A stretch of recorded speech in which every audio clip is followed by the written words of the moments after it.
Hello दोस्तों, नमस्कार। Stock market share YouTube channel में आपका स्वागत है। अभी हम बात करने वाले हैं 3F अर्थात फ्यूचर कंज्यूमर, फ्यूचर रिटेल और फ्यूचर इंटरप्राइजेज लिमिटेड की, क्योंकि इन तीनों के संबंध में कुछ न कुछ बहुत बड़ी बड़ी न्यूज़ें निकल के सामने आई हैं, उसे हम इस वीडियो में देखने वाले हैं। और जो फ्यूचर कंज्यूमर लिमिटेड है उसके बारे में RBL बैंक से संबंधित एक बहुत बड़ा अपडेट निकल के सामने आया है। और वो अपडेट ये है कि ये जो कंपनी एक प्रॉपर्टीज को बेचते हुए दिखाई दी है, इसकी नीलामी होते हुए दिखाई दे रही है, तो उसे हम इस वीडियो में डिटेल से देखेंगे। इसके अलावा 27 मार्च को इसके संबंध में एक बहुत बड़ी मीटिंग रखी गई है, उसके बारे में भी हम डिटेल से देखेंगे कि आखिर वो मीटिंग किसके लिए होने वाली है और ये जो मीटिंग होगी उसमें कौन कौन से निर्णय होते हुए दिखाई देंगे। इसके अलावा जो फ्यूचर रिटेल है उसके बारे में भी एक क्रेडिटर्स की जो मीटिंग हुई है उसके बारे में जो न्यूज़ निकल के आई है उसे भी हम इस वीडियो में देखने वाले हैं। और साथ ही साथ जो इंटरप्राइजेस से संबंधित जो न्यूज़ निकल के आई होंगी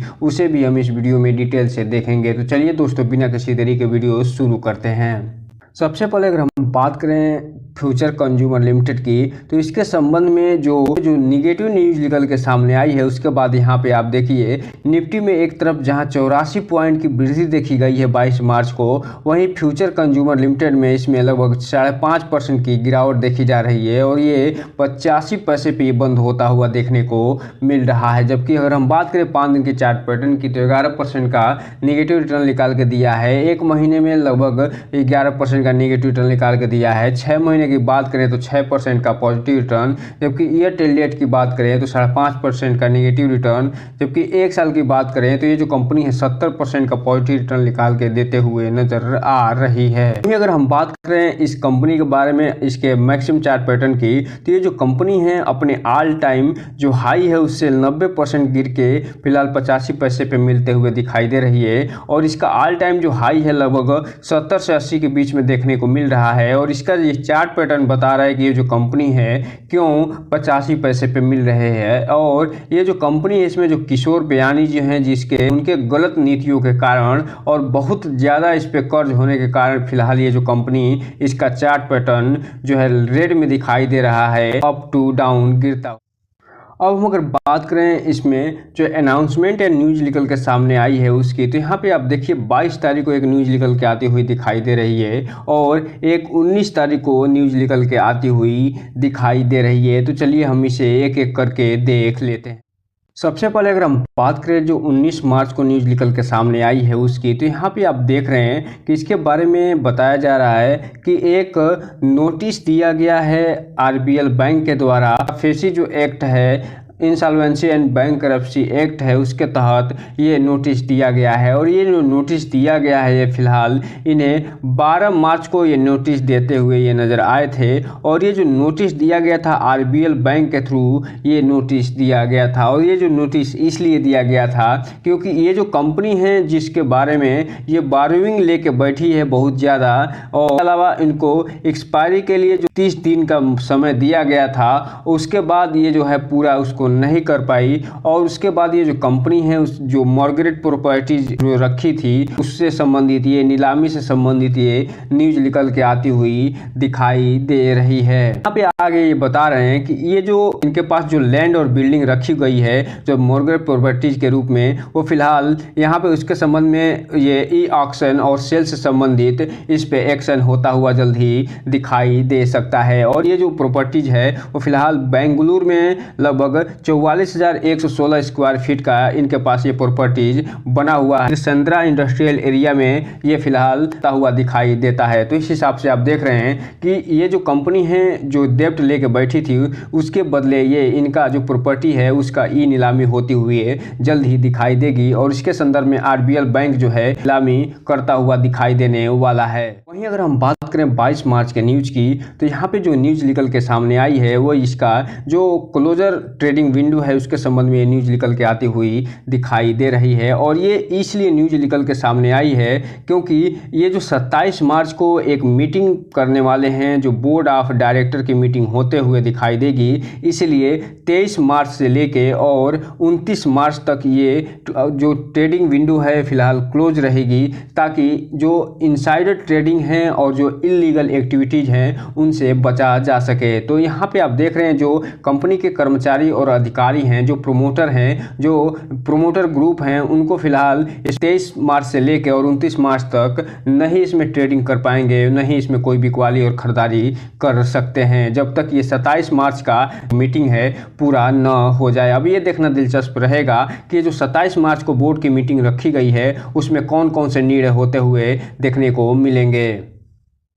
अब हम अगर बात करें 22 मार्च की जो ट्रेडिंग हुई है, जो डिलीवरी उठाई गई है उसकी, तो इसमें जो टोटल क्वांटिटी ट्रेड होते हुए दिखाई दे रही है लगभग 9 लाख, और पूरा का पूरा इसमें डिलीवरी उठता हुआ दिखाई दे रहा है। और यहाँ पे आप देख रहे हैं कि लगातार इस कंपनी का जो प्रॉपर्टीज़ है वो बिकती हुई दिखाई दे रही है, नीलामी होते हुए भी दिखाई दे रही है। उसके बावजूद भी लगभग 9 लाख की ट्रेडिंग होना और डिलीवरी उठाया जाना ये बता रहा है कि इस पर जो इन्वेस्टर हैं वो अच्छा खासा जो माल उठा रहे हैं, वो मालूम नहीं किस बेस पे उठा रहे हैं, क्योंकि ये जो कंपनी है एक डेप्ट से भरी कंपनी है जिसका मैनेजमेंट ही बहुत पे लगातार क्वेश्चन मार्क लगते हुए आ रहे हैं। और इसीलिए जो रिटेल इन्वेस्टर हैं उनसे एक चीज़ कहना चाहेंगे, ऐसी कंपनी से ज़्यादा प्रयास करिए कि दूर ही रहिए, क्योंकि ये जो कंपनी है जो पूरे पैसे को वो जीरो करने की क्षमता रखती हैं, और ऐसे जो पेनी शेयर होते हैं वो ज़्यादातर जो है अपने शेयर होल्डर को नुकसान ही पहुंचाने की कोशिश करते हैं। लेकिन अगर आपको इसमें कोई इन्वेस्टमेंट करना भी है तो अपने वित्तीय सलाहकार से संपर्क करने के बाद ही कोई भी इन्वेस्टमेंट करिए, और साथ ही साथ जब भी इन्वेस्टमेंट करिए अपनी कंपनी के बारे में पूरा डिटेल जानने के बाद ही कोई भी इन्वेस्टमेंट करने का प्रयास करिए, ताकि आपका पैसा और निवेश दोनों सुरक्षित रहे और साथ में आपका भविष्य भी। अब हम अगर बात करें जो फ्यूचर रिटेल कंपनी है उसकी, तो यहाँ पे आप देख रहे हैं फ्यूचर रिटेल में फिलहाल जब 22 तारीख को इसमें ट्रेडिंग हुई है, और ये जो कंपनी है IRP स्टेज 1 जीरो में आ गई है IRP स्टेज 1 से, तो इसके बाद इसमें फिलहाल आधे % की तेजी देखी गई है और ₹2.23 पे ये फिलहाल बंद होते हुए दिखाई दे रहा है। लेकिन इसका मतलब ये नहीं है कि ये जो कंपनी अभी भी NCLT की प्रक्रिया से बाहर हो गई है, ये अभी भी NCLT की प्रक्रिया में चलते हुए दिखाई दे रही है।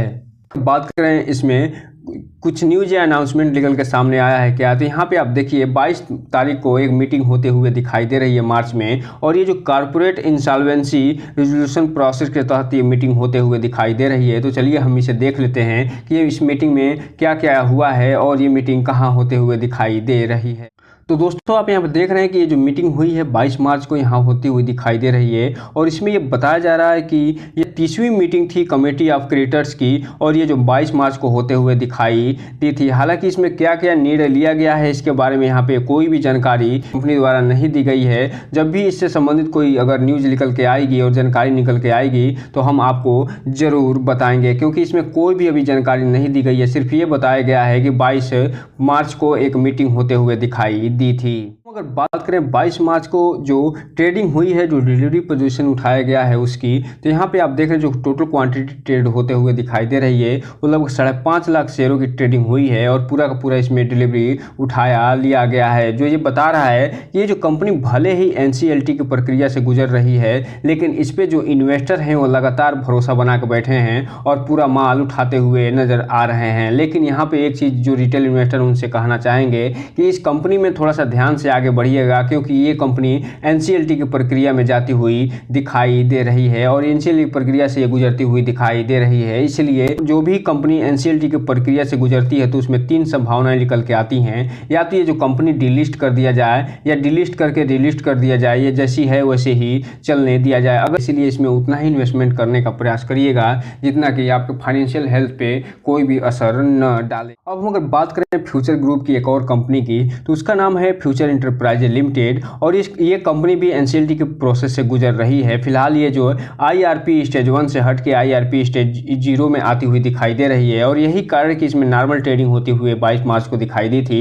हालांकि इसमें 1.5% की गिरावट देखी गई थी, लेकिन ये जो NCLT की प्रोसेस है, प्रक्रिया है, वो अभी भी जारी है। अब हम अगर बात करें इस कंपनी के बारे में कुछ न्यूज़ निकल के आया है या नहीं, तो यहाँ पे कोई भी न्यूज़ या अनाउंसमेंट निकल के आता हुआ नहीं दिखाई दे रहा है। जो लास्ट अनाउंसमेंट या न्यूज़ निकल के आया था वो फिलहाल 12 मार्च को निकल के आता हुआ दिखाई दिया था। अब हम अगर बात करें क्या इस कंपनी में डिलीवरी उठाई जा रही है या नहीं, तो यहाँ पे जो उसमें जो टोटल डिलीवरी इसमें उठाई गई है वो 1 लाख की उठाई गई है और जो टोटल क्वांटिटी ट्रेड हुई है वो 1 लाख की होती हुई दिखाई दे रही है। अर्थात कहने का मतलब ये है इसमें जो वॉल्यूम है बहुत ही कम बन रहा है, मात्र 1 लाख का। हालांकि जितना वॉल्यूम बन रहा है, जितना क्वांटिटी ट्रेड हो रही है, पूरा का पूरा इसमें डिलीवरी उठा लिया जा रहा है। तो इस हिसाब से आप देख रहे हैं कि ये जो तीनों शेयर हैं, चाहे वो फ्यूचर कंज्यूमर हो, चाहे वो फ्यूचर रिटेल हो या फिर या फ्यूचर इंटरप्राइज हो, तीनों जो फ्यूचर ग्रुप की कंपनियां हैं बहुत ही ज़्यादा रिस्की होती हुई दिखाई दे रही हैं। और ये इसमें से जो एनसीएलटी की प्रक्रिया से गुजर रही हैं उसे तो